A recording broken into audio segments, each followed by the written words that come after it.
Você é livre para ser um bêbado, um idiota, um covarde, um trapaceiro, um fornicador. Mas você não é livre para pensar por si mesmo.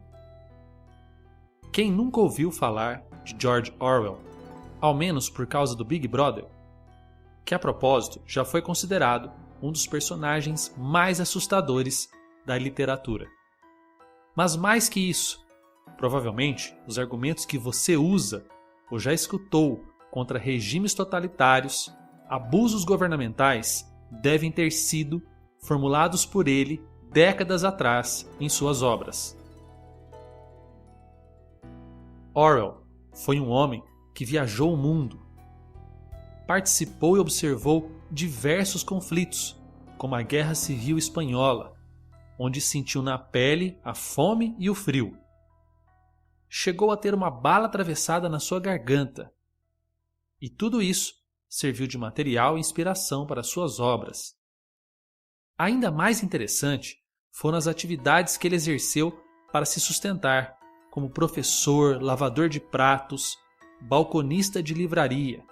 Tem até um ensaio que registra esse período, o Memórias da Livraria. Ele foi ainda jornalista e até policial, considerado um dos mais importantes escritores do século XX.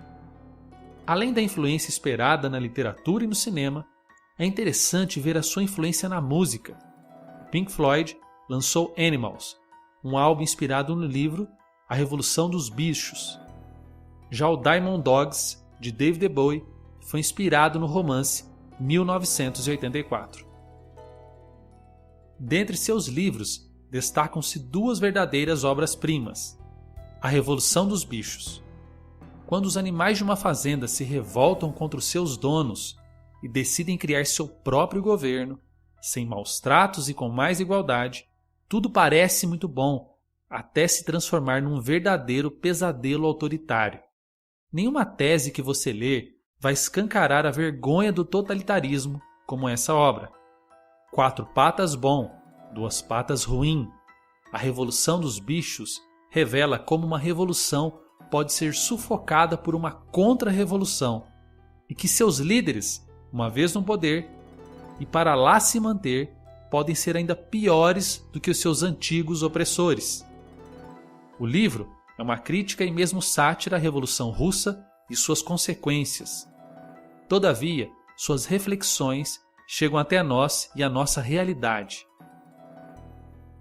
Já 1984 é uma obra sobre um futuro distópico, em que o Estado tudo vê e tudo controla, tudo mesmo. Cuidado com o que anda fazendo, assistindo e lendo, pois o Big Brother deve estar te observando.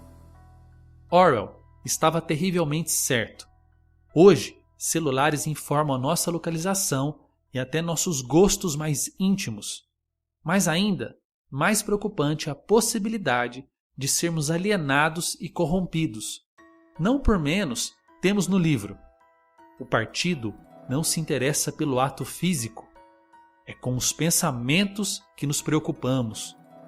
Não apenas destruímos nossos inimigos, nós os modificamos. Por isso, cuidado com o anestésico alienante, disseminado pelos meios de comunicação, em massa, com uma programação vazia e entorpecente. Sexo explícito, humor vulgar, jogos, tecnologia, fofoca de famosos, séries com voltas e reviravoltas, tudo em excesso, diariamente no conforto da sua casa e com o verniz de bem-estar e liberdade. E isso tudo já está lá, genialmente denunciado no romance de Orwell. Agora, antes de enfrentarmos suas máximas, vejam o que ele mesmo diz sobre o seu processo de escrita e que pode nos ajudar a entender melhor suas obras. Quando eu sento para escrever um livro, eu não digo para mim mesmo: eu vou produzir uma obra de arte. Eu escrevo porque há alguma mentira que eu quero expor, algum fato para o qual quero chamar a atenção, e a minha preocupação inicial é ser ouvido. Ainda vale dizer que George Orwell não é George Orwell. Aposto que essa você não sabia. Meu nome é Alisson e você está no Super Leituras. Fique aí que ao final te explico e ainda te dou um presente da Escola dos Pensadores. Vamos às máximas. A maior parte das pessoas aprova a pena de morte, mas a maior parte não faria o trabalho do carrasco. As pessoas, por vezes, adoram soluções fáceis, pragmáticas e superficiais, desde, é claro, que elas não tenham que fazer o trabalho sujo. Será que nazistas, como o burocrata Eichmann, é menos culpado do que o carrasco que acionou a câmara de gás? Acho que ninguém duvida de que ele é tão ou mais culpado. Mas precisamos trazer o conceito para a nossa realidade. Julgar um julgamento injusto e condenar é muito do que se vê hoje, em especial nas redes sociais. Como é bom gritar e condenar o outro.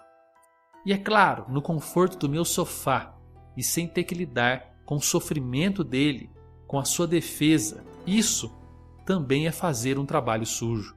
Refletir, ponderar, ouvir os dois lados nunca se fez tão necessário. 2.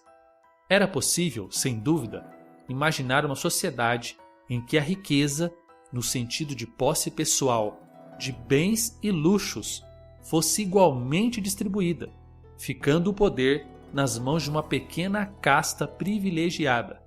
Mas na prática, tal sociedade não poderia ser estável, pois, se o lazer e a segurança fossem usufruídos por todos, a grande massa de seres humanos, normalmente estupidificada pela miséria, aprenderia a ler e aprenderia a pensar por si. E uma vez que isso acontecesse, mais cedo ou mais tarde, veria que não tinha função a minoria privilegiada e acabaria com ela. De maneira permanente, uma sociedade hierárquica só é possível na base da pobreza e da ignorância. Basta ler esse trecho novamente e entender por que a educação é muitas vezes sucateada por quem está no poder.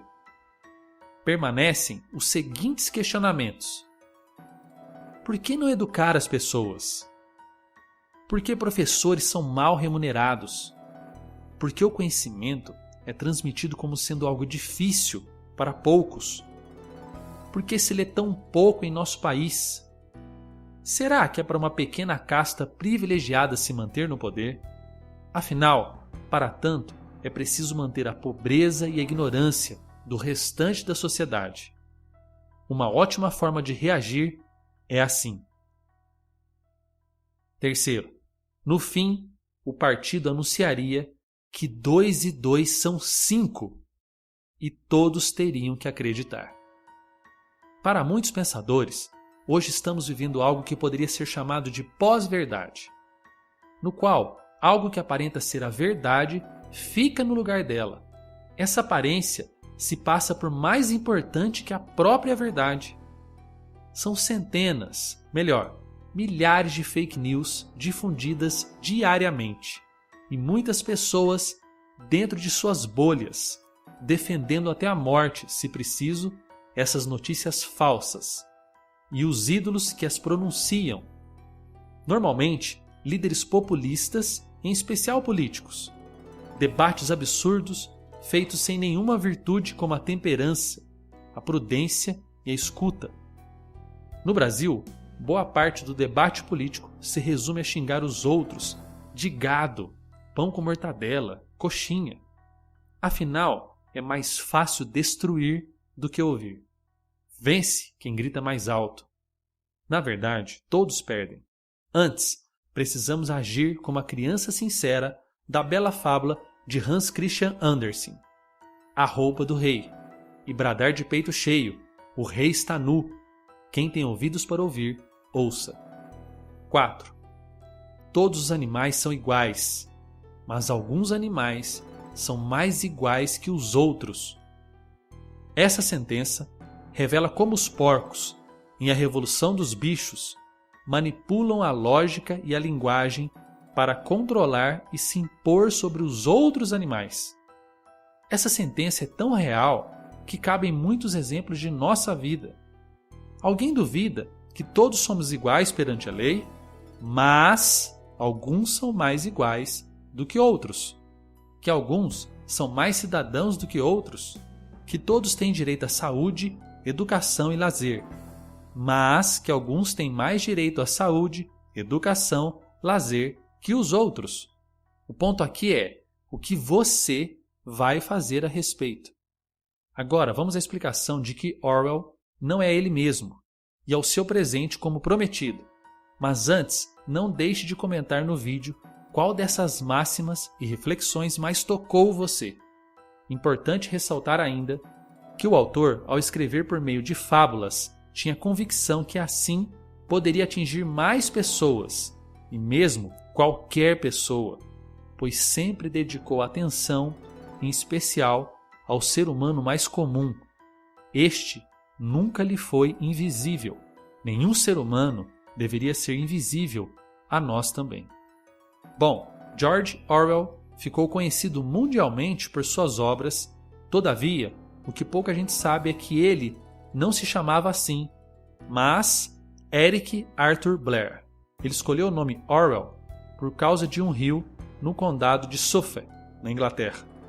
Clicando aqui, você pega o seu presente da Escola dos Pensadores, nosso projeto que tem como meta nos tirar da zona da mediocridade para a zona da excelência.